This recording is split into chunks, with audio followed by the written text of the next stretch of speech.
Now, the big debate over South Africa's new mining charter appears far from over.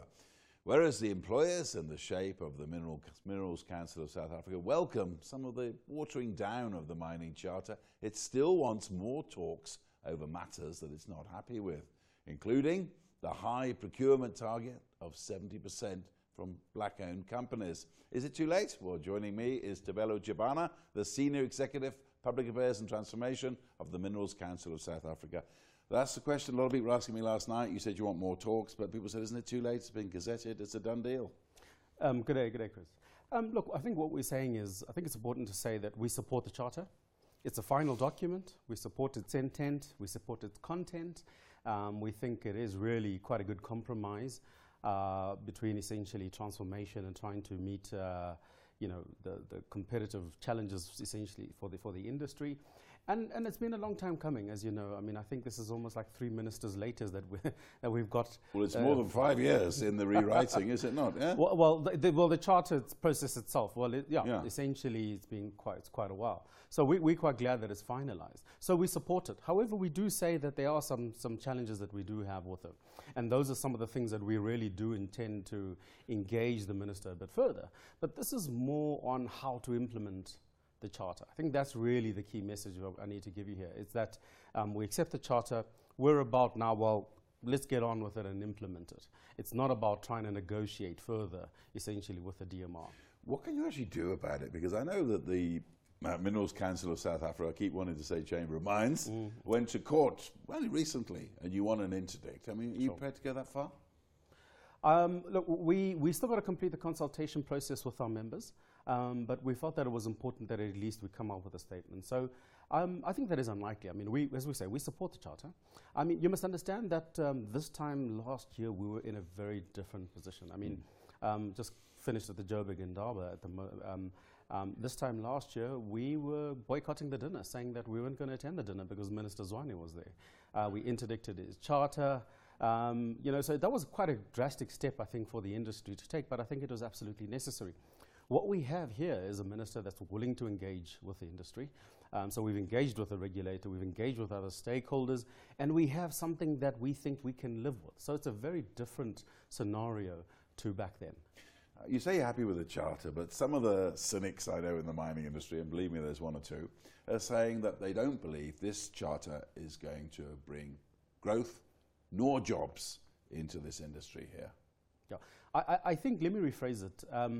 I think a lot of the stakeholders are equally unhappy with various elements of the charter. I mean, so yes, you win some and you lose some. So really, the charter has got its challenges. So I think, some of the cynics, what they're saying in terms of their concerns with the charter are certainly true. But on the upside, though, there are also some of those good things that we think came into the charter. I mean, let's look at some of the things that we think were positive. One, the removal of free carry. We've got carried interest, which is certainly significant. So there's a cost recovery element linked to that. And as you know, with communities, instead of the 5% equity, there's like an equity equivalent you can do in terms of benefits. I think that's progressive. But that's one question I have there, is they're saying that you can offset the 5% for the communities by investing in development in the community. What exactly does that mean? I think what they're trying to say is, and they listened essentially to what we were saying, in that we asked the question, what do communities actually want? Do they want equities or do they want development? Do they want infrastructure, schools, those kind of benefits? And clearly it's the latter. It's not equity investments because, normal community members aren't the type to be investing in equities. They're challenging even for the likes of ourselves that invest in them to understand. So what about those communities? So rather give them benefits in lieu of equity. So that's really the thinking behind that. A lot of people on the other side to the employers are going to be saying that, I mean, for instance, I know for a fact platinum miners up in Zimbabwe, they built entire towns and roads and systems. They're going to be saying, why haven't the employers done it already? I mean, we have been doing it. I mean, people forget that the mining sector, I mean, we've got our social and labor plans that we've got to comply with. So we are already doing quite a lot of socio-economic, social development within the areas where we live, where we mine, where our miners live, labor sending areas.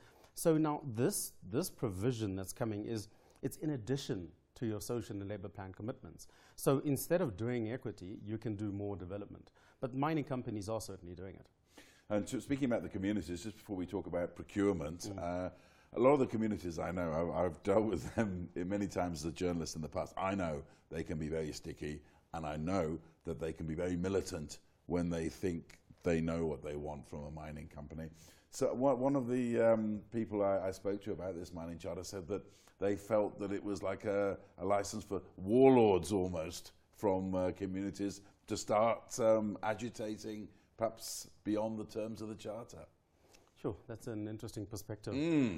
Look, I really do think that the Charter is bringing at least a bit of a framework relating to various elements where we interact with our communities in terms of, as you say, their share ownership, their SLPs. But I don't think it's giving license to the warlords. No, I don't understand that, I must say. Okay, well, that's one concern that's been raised to me. But procurement is where we started on this. Sure. Up to 70%, is it not, from in some cases from black-owned companies. Why do you have a problem with that? Now, I want to make it clear. We don't have a problem with procuring 70% of our mining goods from, essentially black-empowered, black-owned entities. That's not the issue. So, and mining companies have been doing it. I think the concern for us relates to the local content. It's not only from black-owned, black-controlled companies that you've got to purchase from, but the goods have to be manufactured in South Africa. And therein lies the big challenge for us, in that we've got a lot of mines that, the yellow goods that we utilize are essentially manufactured elsewhere. And some of them are assembled here, but in terms of that definition will not qualify as SA manufactured. So that's really the big challenge. And you've got the more mechanized mines where the majority of their goods is certainly comes from imported from abroad. It's going to be very difficult for those companies to try to convince them to have their production facilities in South Africa.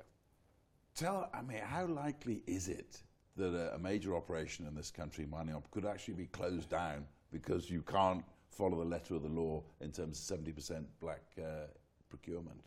Now that is not something that is likely to happen. Well, the reason why is that, well, firstly, remember the Charter is a policy instrument. Okay.